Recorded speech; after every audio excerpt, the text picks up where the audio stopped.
Samantha, how long are you going to take? What time are you coming home? What are you doing with Cindy? It's already this late. Where have you been all morning? You didn't even come home to make lunch. I've been at the hospital to have a checkup. I reminded you when I left this morning, didn't I? And I think I told you that I would have this checkup a week ago when I made the appointment. I mentioned that I wouldn't be able to prepare lunch for you. I'm thinking of going to my parents' house to let them see Cindy. I'll spend a few hours there, and hopefully Cindy will be able to have a nap before I come home. Cindy was only born last week. You can't parade her about outside all day. You've got to bring her home right now. It's already this late.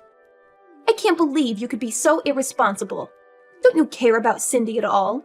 She could get sick this late. It's still 1:30, and there's no need to be so overprotective. I've taken precautions for the sunlight, and we're only going to see my parents. It's not like I'm taking her to meet everyone I know or pushing her pram through a crowd of sick people.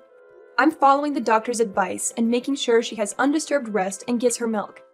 I wouldn't do anything that I didn't think we both could manage. But you can't keep her away from me this long. She's already been away from me for 3 hours. Cindy needs me. You can't do this to her. Give her back to me. What are you talking about? She's not a thing, and she's not yours. I've decided that I'll raise Cindy myself. I can't trust you with her. I've watched how you've been with her for the past week, and it's obvious that you're no good as a mother. You don't know how to take care of her. If you raise her, she'll end up unhappy. Or worse, she'll be unhappy and she'll be rebellious. It's people like you that end up raising criminals. I can't just stand by and watch you ruin her life. The best thing for Cindy is if you give her up. I'll raise her as my own daughter. She's mine. So give her back. Cindy is my first child, so of course I don't expect to be able to do things perfectly all by myself. That's why I've been listening to all the advice you've been giving me this week. And I'm really happy that you're helping. But no matter what I do, you keep on complaining that I'm doing things wrong. So that's what you're thinking of me? I'm doing my best to help you. How can you be so ungrateful? I bet you think that I'm in the way, don't you? You're the one that's living in my house. I'm letting you stay here.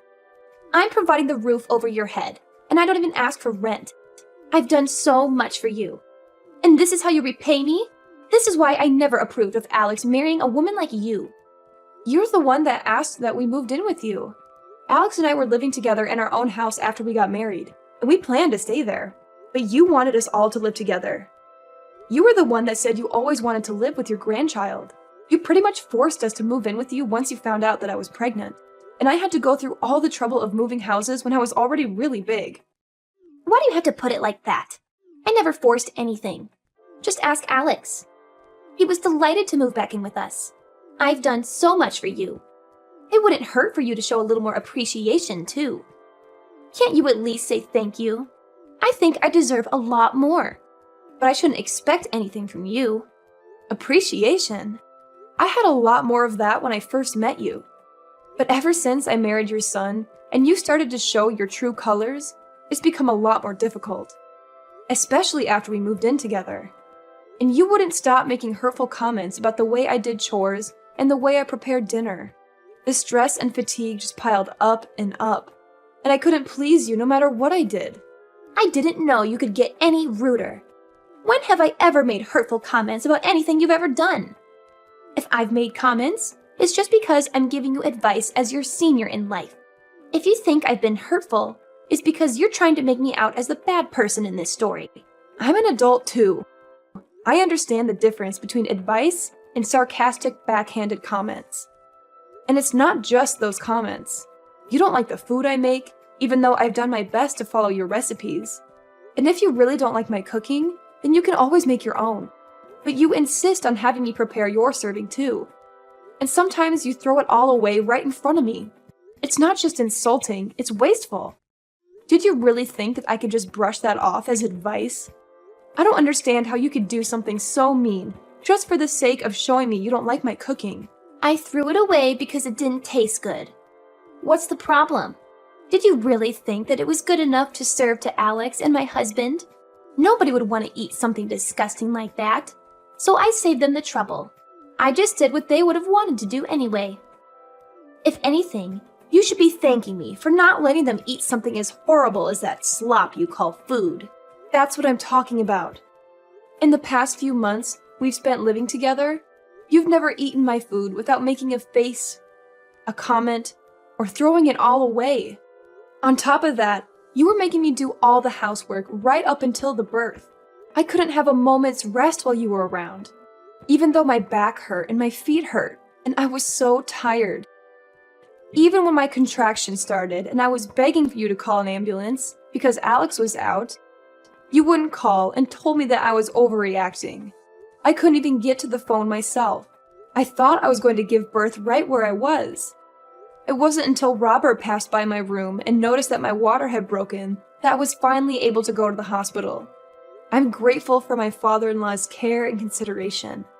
But if you want me to be grateful for you, then you'll have to do something I can be grateful for first. You shouldn't expect everyone to do everything for you. You could have gone to the hospital by yourself. You're so spoiled. It shows that your parents must have been overly protective of you as a child. No wonder you're so disrespectful towards me.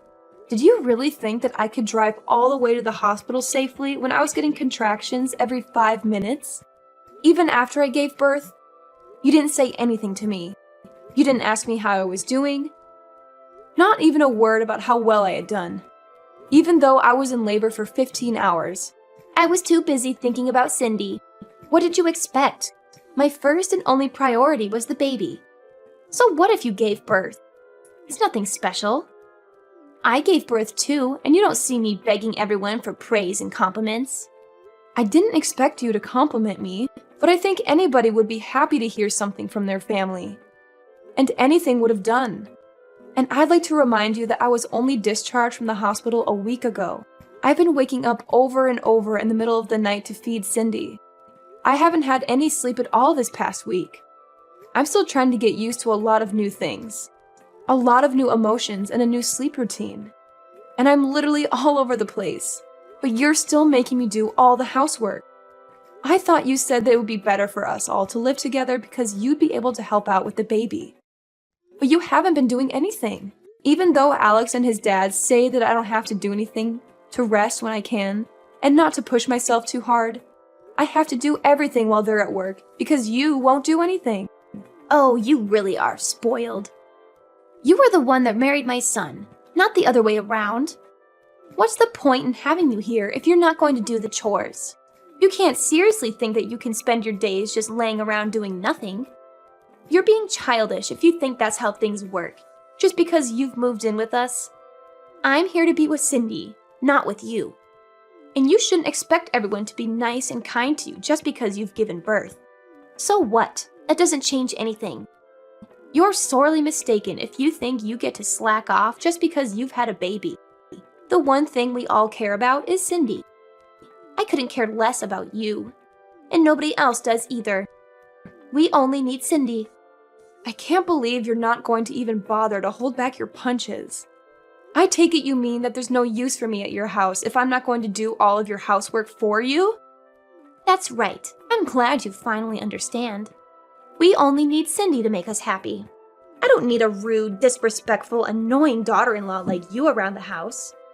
If you're not even going to do what you're here for, even if you did do the chores and prepare our food, you're useless.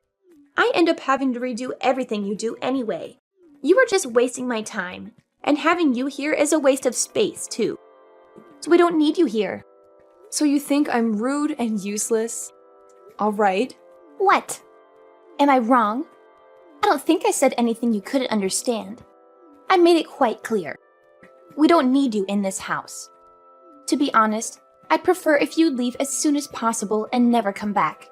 You don't have to worry about Cindy. She'll be in good hands. We'll raise her without you. I think that's best for her as well. She doesn't need a useless woman like you as her mother. I just want to check if you want me to leave. Then that means you don't want to live with me, doesn't it? How many times do I have to tell you? I don't want to live with you, and I want you out of my house. Do you understand? Yes, I do. I understood that perfectly. Then I won't be coming back. I'll be staying at my parents' house. They've got a spare room that I can use, so there's no reason for me to return today. I'll go and get my things another day. Will that make you happy? Of course. Do whatever you want. You're an adult. I don't care where you stay, as long as it's not in my house. Nobody in this house is waiting for you to return anyway. I'll have Alex go and collect Cindy from you when he gets home from work. So make sure she's had her rest, and you've got all her things ready by then. I'll let you spend these last few hours with her, at least. You're not going to come back to this house, so this will be the last time you ever see her. I'm glad you finally come to your senses. You're not fit to be a mother. I understood the part about not coming back to stay in your house. But you're wrong about one thing. I am not handing my daughter over to you. Cindy is staying with me. I'm her mother. What are you talking about? I just told you you're not fit to be a mother. Are you going to take her away from me? You can't do that. She needs me. Oh, you think that I'm not fit to be a mother because I need support to raise her? And because I can't handle all of the housework on just 1 hour of sleep a night? You expect the impossible from me. You're saying that I'm taking her away from you, but you're not her mother. She was never yours to begin with. She's my granddaughter. That makes her mine. I don't think that your way of thinking that she belongs to you is very healthy for Cindy. I don't think that raising her in an environment where you think that you can treat me however you like is good for her either. Alex and Robert have both lost their patience with the way you've been treating me. I know that the both of them have done their best to talk with you privately and get you to change your attitude, but it still hasn't changed after months. And if it's only going to get worse now that Cindy's born, I'd rather not live with you either. Your own son and husband have given up on getting you to change your ways, so there's no way I can keep hoping. Robert as well? You're lying. I remember him mentioning something about you, but I forgot what he said. It didn't seem very important. But I know they all hate you. Nobody wants you to stay in our house. And we're all happy that you finally have given birth so we can get rid of you. And keep Cindy. Who's they? Do you mean Alex and Robert? Because I know Alex loves me. And Robert is a wonderful father-in-law. And even if they did actually hate me, I think they'd be more mature about it. You've been far from mature these past few months. You've been passive-aggressive and childish at best. All you've done is bully me and make me feel bad about myself. I've had enough. We've all had enough of your behavior. If you're not going to fix it, then there's no point in sticking around and waiting for you to change. I'm not returning to your house, and if you won't reflect on your actions, I won't let you meet Cindy. You won't let me see Cindy? That's ridiculous. You can't do that. You can't keep her away from me. You have no right to do that. I'm not going to listen to a woman that can't even raise a child properly. You don't have to come back. But I'm not letting you keep Cindy. Give her back right now. Cindy will be happier that way. And you'll thank me one day when you realize that she belongs with us, not you. Don't be so selfish and give her up. I'm sorry, but who's we? Alex, Robert, and I. The three of us will raise her without you. I know that we can make Cindy a million times happier if you're not around to ruin her life. She doesn't need a failure of a mother like you. You should give her back to me for her sake. Robert's actually with me right now. Alex will be here soon too. He's already asked his manager for the rest of the day off after he's finished in his meeting. The truth is, it wasn't a hospital appointment I had this morning. I'm sorry I had to lie. But you wouldn't let me leave the house until I said that I would be going to the hospital. What? Then where were you? What were you doing? I was being honest when I told you I would be going to my parents' house, but I was somewhere else this morning. I went to have a viewing of a house with Robert to get his opinion. You went to see a house? But why would you do that? I didn't tell you to leave my house until an hour ago. And why would you need my husband's opinion? Alex and I have decided that we're going to move out. And when we told Robert, he was very interested in the idea too. Maybe you should ask him for the details when he returns home tonight, since I won't be coming back ever. But why would Robert be interested in looking at a new home? Alex and I have been thinking about moving back out ever since we first moved in with you, and you started to bully me. We've both hit our limits, and we can't take it anymore. It's too stressful being with you all day, every day. And he doesn't complain. But I know it's tough on Alex when I vent after he's had a long day at work. It's been hard for the both of us. The only reason why we didn't move out earlier is because it was a strain on my body to move our stuff to your house in the first place. And we didn't want to go through that again. Hit your limits? Stressful? What's that supposed to mean? You're just exaggerating. How pathetic. All I'm doing is showing you how to do things properly. Alex has had enough of your behavior too. He can't stand the way you speak to me. And he knows that you've been throwing away the food I make as well. He knows about how you follow me around when I do the laundry and the washing up, nitpicking at every single thing. He promised me that we would make preparations so that we can move out as soon as the baby was born. And he kept that promise. He found a few places that were open for viewing, and cut the choices down to 2 places so I wouldn't have to go back and forth. When we spoke to Robert, he offered to pay half the deposit, saying that he wanted to come with us. Excuse me? Robert wants to move out? Well, he was obviously including me when he said that. He meant that he wanted to move in with us and move away from you. Apparently, he's had enough of your attitude as well. And since you won't change, no matter how many times he's spoken to you, he's decided to leave you. He's telling me that he left the divorce papers on the table in the living room. Have you seen them? He says he's already signed them, so you just have to sign your side and leave them there. He'll have them filed tomorrow. I found them, but I don't understand. Why would he want to divorce me? I haven't done anything to deserve this. Give your phone to him. I want to speak to my husband. He's with you, isn't he? Let me talk to him. I can't trust a word you say. Why would I lie? Those papers have already been signed, haven't they? I wouldn't fake his signature just to trick you. Robert says that he'll talk to you when he gets home, but that he's already made his feelings clear in past conversations. You just haven't been listening to him properly. Anyway, we're busy getting our new home ready. Could you wait until later? I don't understand why Robert and Alex have to move away too. I only said that you don't need to come home. What about me? What am I supposed to do? You can't leave me here by myself. Robert says that he'll give you that house in the divorce. He has no need for it if he's moving in with us, and he doesn't want you causing us trouble just because you can't find a new home for yourself. You're lucky he's being so generous. Alex and I have no intention of living with you ever again. And of course, we're not going to give you our daughter. Robert's decided he wants a divorce and that he doesn't want to live with you anymore. I think that explains everything you want to know. What about me? I'm going to live here all by myself? You're not making any sense. Why can't I come with you? Weren't you listening to what I said? We've told you over and over that the way you've been treating me is unacceptable. We wouldn't have had to do this if you had fixed up your attitude and stopped behaving so immaturely. If you listened to your own husband's warnings and your son asking you to stop treating me so horribly, we would have never decided to move out. We would still be living with you and you would still be able to spend time with your loved ones. But unfortunately, you haven't shown any signs of changing or even feeling bad about what you've done. You deny all responsibility, and we've had enough. Because of your selfishness, you'll have to spend the rest of your life all alone. What about Alex? What does he think? He can't be serious about leaving his own mother all alone. I raised him. He's better than that. He would never abandon me like this. You've tricked him into thinking that I'm the bad person, and convinced him and my husband to follow you. Have you forgotten that Alex was the one that always was intervening and defending me from you when we first moved in?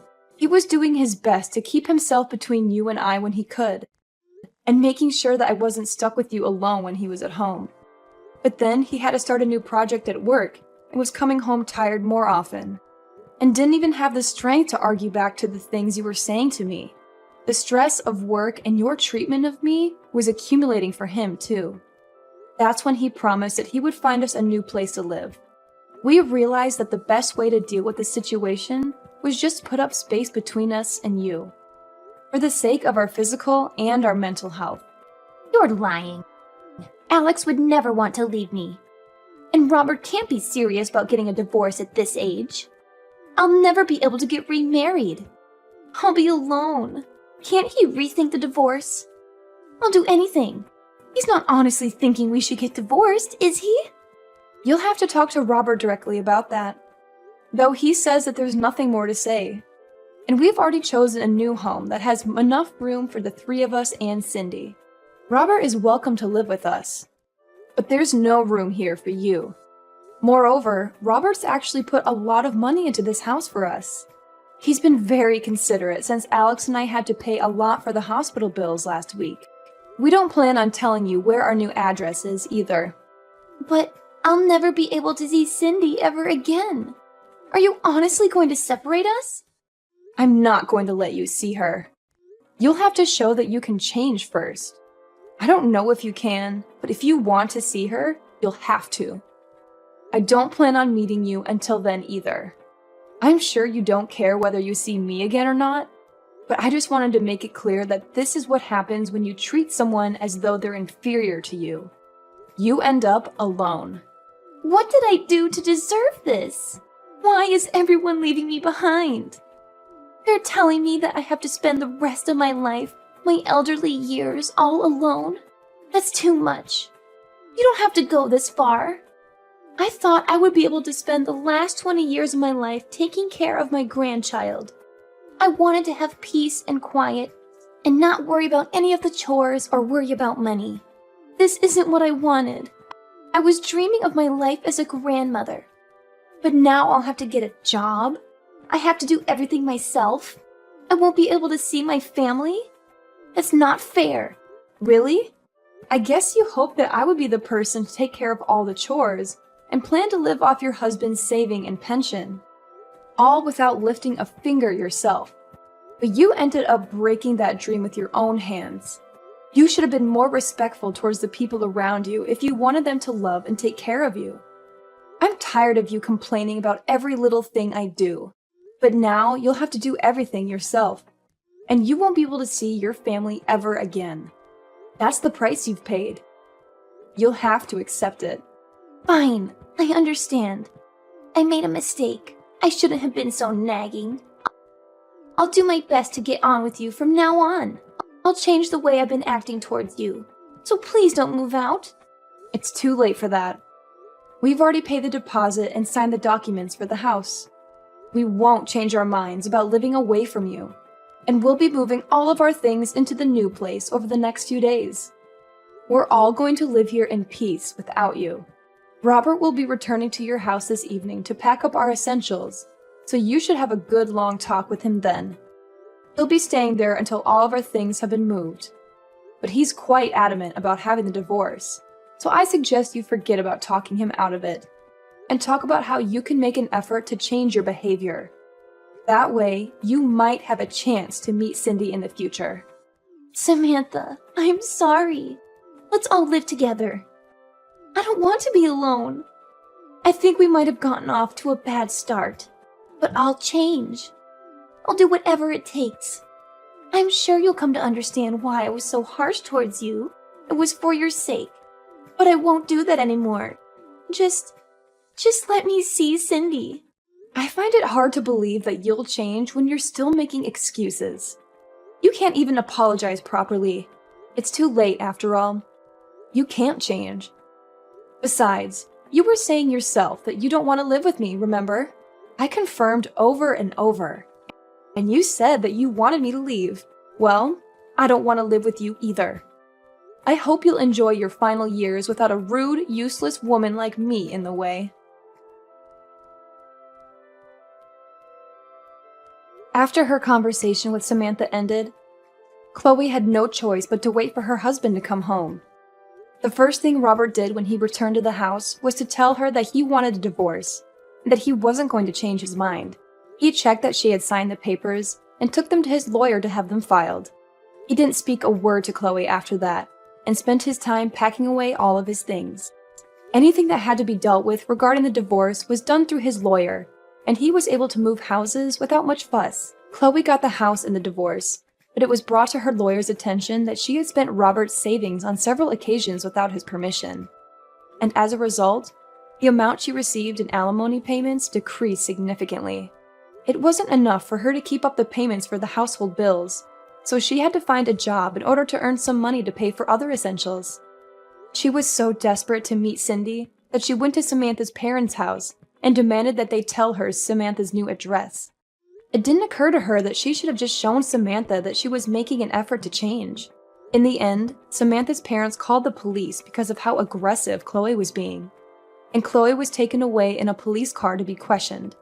Chloe was not only divorced and looking for a job, but she was also slapped with a restraining order from Samantha's parents.